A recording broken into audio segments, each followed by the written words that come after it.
irmãos, muita alegria por mais esse encontro para falarmos dos ensinamentos de Jesus. Sou Antônio Júlio e desde já deixo um forte abraço a vocês, ouvintes, aos frequentadores do Centro Espírita, aos trabalhadores e dirigentes da casa. Agradeço também a espiritualidade que nos acompanha e orienta e com a permissão de Jesus daremos início à mensagem de hoje. No Novo Testamento, no Evangelho do Apóstolo Marcos, em 10:52, temos a seguinte passagem do Evangelho. Então, Jesus disse ao cego de Jericó: vai, a tua fé te salvou. E imediatamente aquele homem cego tornou a ver e seguia a Jesus de estrada fora. Guardem essas palavras, por favor. Vê, fé e seguir Jesus. Meus amigos, as tristezas, as angústias, as mágoas e as decepções desta vida nos deixam cegos para as coisas maravilhosas que Deus fez e faz por nós. Mas basta apenas uma palavra de Jesus e você sairá da escuridão dos problemas que tiver e passará a enxergar um mundo repleto de oportunidades. Vai, a tua fé te salva. Hoje faremos uma reflexão sobre o capítulo 23 do Evangelho segundo o Espiritismo, que nos fala sobre as dificuldades e exigências na implantação por Jesus de seu reino de amor quando esteve conosco. Passaram 2000 anos nesta data, vemos ainda muitos povos, dirigentes de nações, muitas pessoas e as mais diversas crenças sem compreenderem que a felicidade só ocorre quando praticamos o verdadeiro amor, o amor ensinado por Jesus. Qual é afinal a receita para um mundo melhor? E a resposta veio de Jesus: amar a Deus e ao próximo como a si mesmo. Se todos seguissem essa instrução dada e exemplificada por Jesus, hoje não teríamos lares desajustados, não teríamos assassinatos, roubos, fome, miséria, enfim, todos se ajudariam como irmãos e progrediriam espiritualmente. Todos evoluiriam e, materialmente falando, não passariam por dificuldades. Seria a felicidade que todos almejam, a felicidade que o planeta precisa, que todos nós precisamos. Mas estamos no mundo de provas e expiações e devemos entender que para a nossa evolução, seguir Jesus é o caminho, isto é, a solução para encontrarmos a felicidade, reparando nossos erros do passado, através do trabalho de amor e caridade. E seguir Jesus só depende de cada um. Ele mesmo nos disse: venham a mim todos vocês que estão cansados e sobrecarregados, e eu lhes darei descanso. Palavra de Jesus. Depois ele completa: aceitem o meu jugo, ou seja, meus ensinamentos, a minha doutrina, e aprendam de mim a bondade e a humildade. Dessa forma vocês encontrarão descanso para vossas almas. Eu digo isso porque o meu jugo é suave, disse Jesus, e a carga que lhes dou para carregar é leve. Jugo suave? Podemos perguntar. Por quê? Porque impõe o amor como o dever e a caridade também. No capítulo 23 do Evangelho segundo o Espiritismo, que traz como título Moral Estranha, veremos os itens: aborrecer pai e mãe, e a passagem do Evangelho que Jesus diz: não vim trazer a paz, mas a espada. Vamos analisar essas frases ditas por Jesus para entendê-las corretamente. O título do capítulo é Moral Estranha, justamente porque parece difícil entender que Jesus, o mestre dos mestres do amor, da bondade, da humildade, o mestre da doação, dissesse essas frases no sentido real da palavra. Vejamos então. Aborrecer pai e mãe. Em Lucas 14, 26 a 29 temos: se alguém vem a mim e não aborrece, ou seja, não deixa a seu pai e sua mãe, e mulher e filhos, e irmãos, e ainda a sua própria vida, ou seja, e ainda não deixa a própria vida, não pode ser meu discípulo. Ou seja, aquele que não abandona aquela vida irregular de prazeres mundanos, de maldade. Então, quem não abandona essa vida não pode ser o discípulo de Jesus. E qualquer que não tomar a sua cruz e vier após mim, não pode ser meu discípulo. E nos versículos seguintes a este, Jesus fala explicando: pois qual de vós, pretendendo construir uma torre, ou seja, uma casa, Primeiro não calcula as despesas para ver se tem meios para construí-la, para não acontecer que, tendo feito os alicerces e não podendo acabar a construção, todos irão zombar. Com isso, Jesus alertou seus seguidores na época dizendo: preparem-se, a implantação do reino de amor que vocês estão dispostos a trabalhar e a divulgar comigo será incompreendido por muitos e ainda os aborrecerá. Trará muitas divisões, inclusive nas famílias. Jesus estava trazendo as mensagens de vida e felicidade para ser seguida por todos, para aquela época e para todo o futuro da humanidade, para todo o nosso futuro.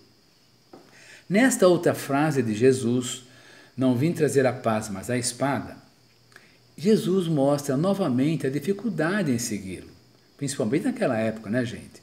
Em Mateus 10, 34 a 36, no Evangelho, né, no Novo Testamento, nós temos: não julgueis que vim trazer a paz ao mundo, não vim trazer-lhes paz, mas a espada. Pois vim causar divisão entre o homem e seu pai, entre a filha e sua mãe, e entre a nora e sua sogra. Assim, os inimigos do homem serão os da própria casa. Implantar o reino de Deus na terra exige esforço, exige amor, dedicação extrema, desprendimento, exige, portanto, abnegação. Essa foi a missão de Jesus, dos seus apóstolos e discípulos. Aí nós temos uma imagem de Jesus convidando pessoas para serem seus discípulos, seus apóstolos, né? Sabemos que o cristianismo apareceu quando o paganismo declinava, debatendo-se contra as luzes da razão. Jesus e seus fiéis seguidores, ensinando o amor, foram incompreendidos, presos e martirizados. Durante séculos, e em nome da religião, pessoas obcecadas pelo poder e domínio promoveram guerras religiosas. Aí nós temos Estevão, o primeiro mártir do cristianismo.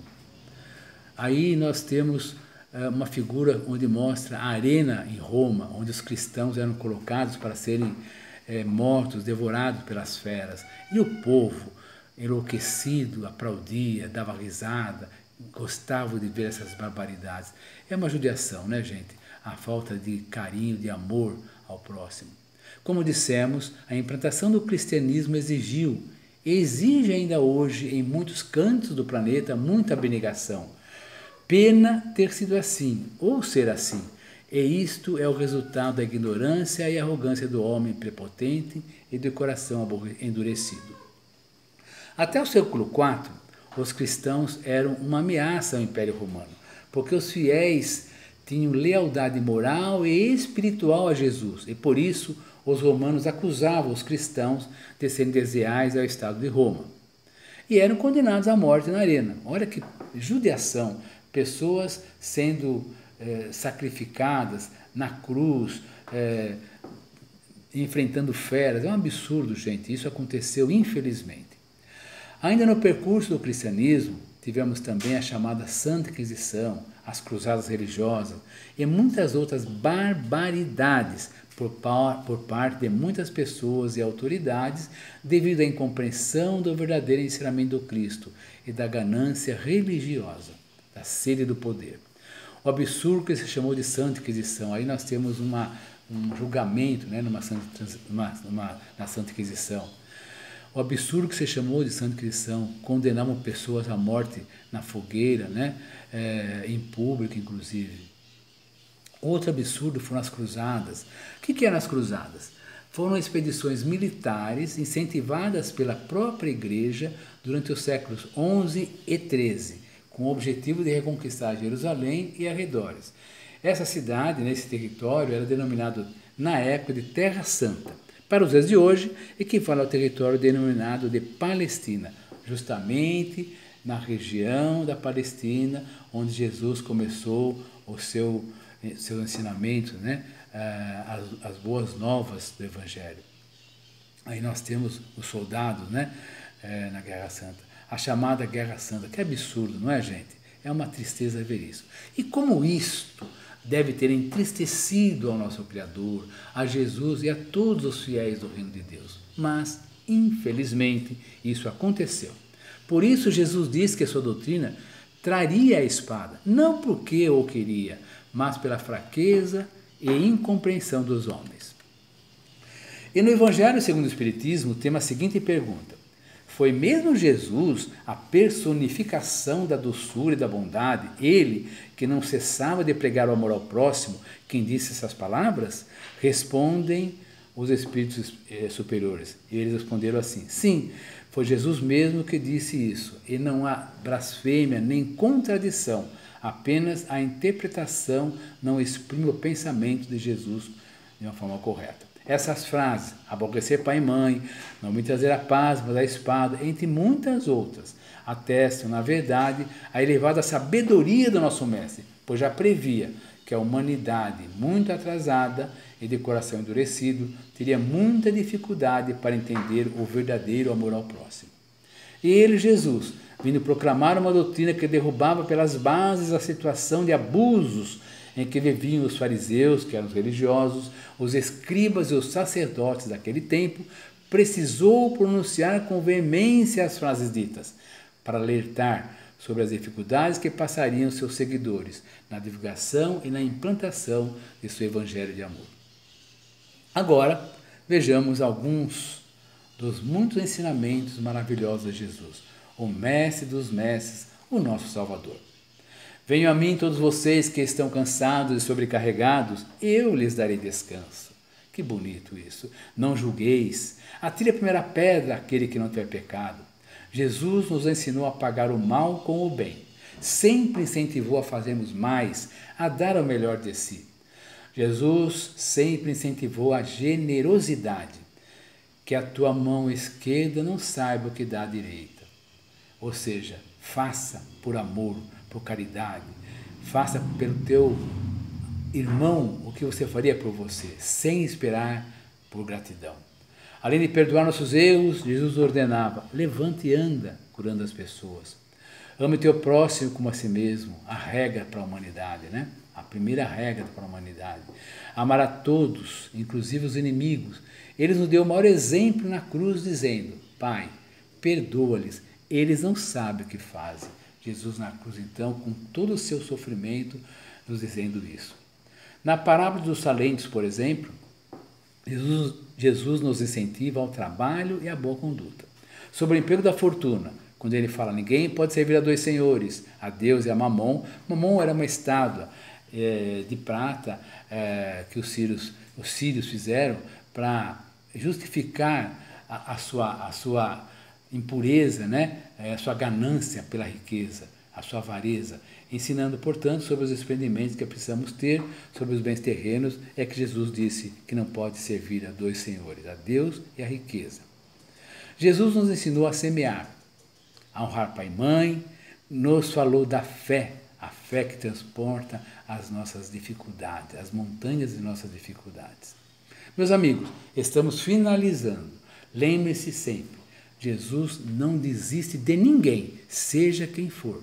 Jesus sempre soube que não podia agradar a todos. Suas palavras e ensinamentos de amor, de desprendimento, de doação e caridade foi sempre contra os hipócritas, os corruptos, os malfeitores. E que, infelizmente, somente após muito tempo, talvez após muitas encarnações, é que essas pessoas, espíritos malfeitores, aprenderão que a verdadeira felicidade vem de Jesus.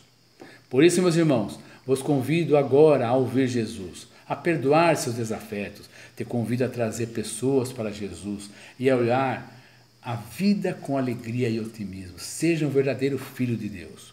Muitas vezes podemos cair, sentir dores profundas, mas não podemos deixar de acreditar no amor de Deus por nós, mesmo que não consigamos enxergar uma saída para nossas dificuldades, pois Jesus sofreu muito para nos ensinar que aquele que acredita e não desiste alcançará a vitória. Lembrando o que Jesus disse ao cego: vai, a tua fé te salvou. Aí está a imagem, né, do cego de Jericó, aguardando a passagem de Jesus, e quando encontra Jesus, pede a ele a cura. Jesus então o faz enxergar. E o cego então, tornando a ver, seguia Jesus a estrada fora. Aí está ele já enxergando. Lembre-se de que basta apenas uma palavra de Jesus, meu amigo. Lembre-se que basta uma palavra de Jesus, meu irmão, para você sair da escuridão de seus problemas e passar a enxergar um mundo repleto de boas oportunidades. Vai, a tua fé te salva. Aí nós temos Jesus te convidando a segui-lo. E já. Meus amigos, eu desejo a vocês uma ótima semana e que Deus os abençoe e os guarde. Fiquem com Deus. Até o próximo encontro.